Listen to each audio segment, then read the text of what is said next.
Assalamualaikum warahmatullahi wabarakatuh. Kami dari kelompok 1 akan mempresentasikan hasil diskusi kelompok kami mengenai topik 4, ruang kolaborasi perspektif sosio-kultural. Kelompok kami terdiri dari Chandra Asti Nurul Fajri, Emi Nur Asyah, Irmawati, Putri Ambar Astuti, Tentrem Susanti, dan Tulus Tripurnomo. Pertanyaan ke-1.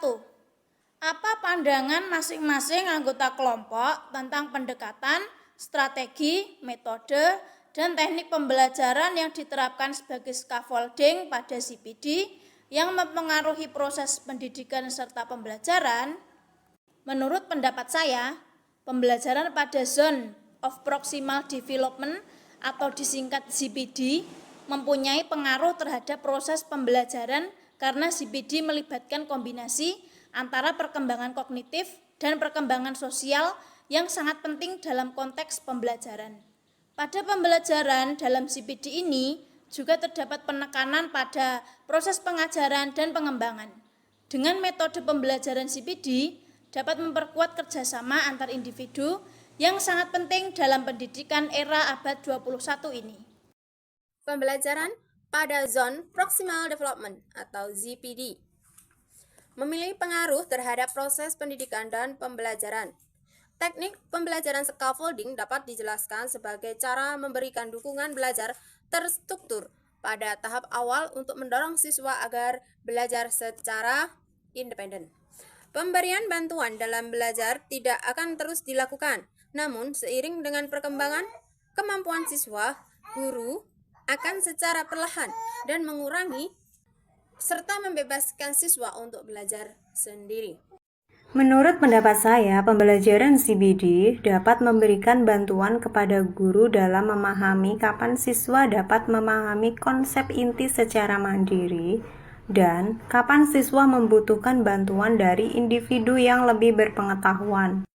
Menurut saya, penggunaan pembelajaran CPD dapat membantu guru dalam menentukan tingkat pemahaman siswa terhadap suatu konsep pembelajaran, serta memahami kapan siswa membutuhkan bantuan dari individu yang memiliki kemampuan atau pengetahuan lebih tinggi dari dirinya. Dengan ini, guru dapat memilih materi yang cocok untuk diterapkan dalam pembelajaran di kelas. Saya berpendapat bahwa ZPD memiliki pengaruh terhadap proses pendidikan dan pembelajaran karena ZPD digunakan untuk mengevaluasi kemampuan kognitif siswa. Dalam ZPD, siswa dapat mengatasi masalah secara mandiri atau dengan bimbingan orang lain. Menurut saya, pembelajaran di dalam ZPD memberikan motivasi dan inspirasi kepada siswa untuk melaksanakan tugas yang mereka anggap sulit dan membuat mereka merasa tidak mampu, sehingga akhirnya dapat menyelesaikan dengan kemampuan yang sebenarnya. Kemudian yang B, pandangan masing-masing anggota kelompok 1 tentang kesiapannya mengajar dengan memperhatikan pendekatan, strategi, metode, dan teknik pembelajaran yang diterapkan sebagai scaffolding pada ZPD pada peserta didik. Pertanyaan kedua, apa pandangan masing-masing anggota kelompok tentang kesiapannya mengajar dengan memperhatikan pendekatan, strategi, metode, dan teknik pembelajaran yang diterapkan sebagai scaffolding pada ZPD pada peserta didik? Mempersiapkan diri untuk mengajar dengan mempertimbangkan pembelajaran dalam Zone of Proximal Development atau ZPD pada siswa adalah kesiapan yang perlu diperhatikan oleh seorang guru. Karena berdasarkan konsep scaffolding, guru memiliki peran sebagai pendukung dalam membantu siswa menyelesaikan proses belajar. Dukungan belajar yang dimaksud di sini mencakup dukungan yang nyata dan non-nyata, yang memberikan makna saat proses belajar peserta didik berlangsung. Saya bersedia menerapkan metode pembelajaran dengan memperhatikan ZPD. Dengan ZPD, pendidik dapat menilai kemampuan awal peserta didik dalam menyelesaikan tugas atau memecahkan masalah yang diberikan oleh pendidik. Rancangan pembelajaran dibuat berdasarkan informasi yang telah diketahui untuk membantu peserta didik memperoleh pengetahuan yang lebih meluas. Pemahaman awal peserta didik perlu ditinjau dalam merencanakan agar pendidik dapat membantu mereka dalam meningkatkan pengetahuan mereka.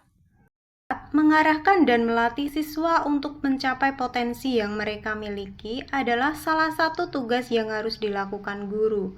Dalam konteks pembelajaran pada ZPD, sebagai calon guru, kita harus siap dalam mengajar dan mampu mengidentifikasi ZPD siswa sehingga kita dapat memberikan bantuan dalam proses belajar. Sebagai seorang pendidik, kita harus mempersiapkan diri secara maksimal agar dapat memberikan pembelajaran yang sesuai dengan zona pengembangan proksimal atau ZPD siswa. Selain itu, kita juga harus menggunakan metode-metode pembelajaran yang sesuai dengan karakteristik dan juga kebutuhan semua siswa. Menurut saya, sebagai seorang pendidik harus siap dalam mengajar dengan memperhatikan pembelajaran pada Zone of Proximal Development atau ZPD. Adanya kehadiran bimbingan dan pendidik menggunakan teknik scaffolding serta interaksi sosial, maka dapat memberikan pengajaran pada siswa yang optimal dalam hal kognitif dan juga sosial. Siswa memiliki kesempatan yang luas dalam perkembangan potensial dan proksimal, mengurangi kesenjangan siswa, membantu siswa memahami proses belajar melalui peran guru, dan berkesempatan sebesar-besarnya untuk mengerjakan suatu proses pengetahuan atau makna baru secara bersama-sama.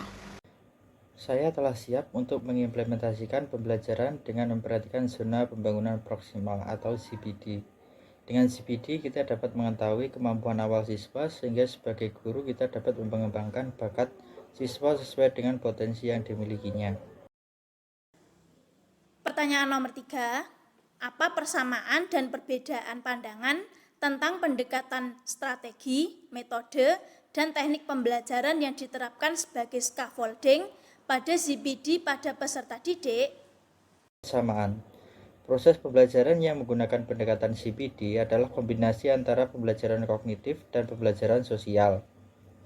Dalam proses ini, interaksi terjadi antara individu sebagai guru dan siswa, atau siswa dengan orang lain. Perbedaan yang terjadi dapat kita lihat pada kemajuan belajar setiap siswa yang diberikan bimbingan oleh guru. Dalam hal ini dapat kita amati pada perspektif proses yang dialami oleh setiap siswa, sehingga kemajuan belajar setiap siswa bisa saja berbeda-beda walaupun diberikan bimbingan yang sama karena disesuaikan dengan kemampuan dan karakteristik setiap siswa.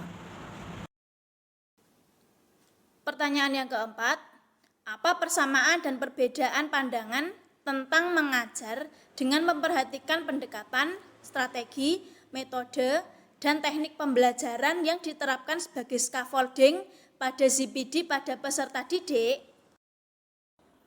A. Persamaan. Anggota kelompok setuju bahwa kami merasa kemampuan kami cukup dan bersedia untuk mengajar dengan memperhatikan zona perkembangan proksimal atau ZPD. Untuk menyesuaikan dengan tingkat perkembangan kognitif anak dan menyesuaikan dengan tingkat potensi pengembangan mereka. Kami akan memperhatikan bagaimana anak-anak memecahkan masalah, baik sendiri maupun dengan bantuan orang lain, sehingga mereka bisa belajar secara optimal. Perbedaan dapat dilihat dari sejauh mana setiap mahasiswa siap untuk menggunakan ZPD dalam proses belajar. Ada beberapa orang yang sudah sangat yakin dan memiliki keinginan kuat. Mereka yakin bisa mencapai hasil yang maksimal dalam mengajar siswa melalui ZPD. Ada beberapa yang masih baru memulai belajar.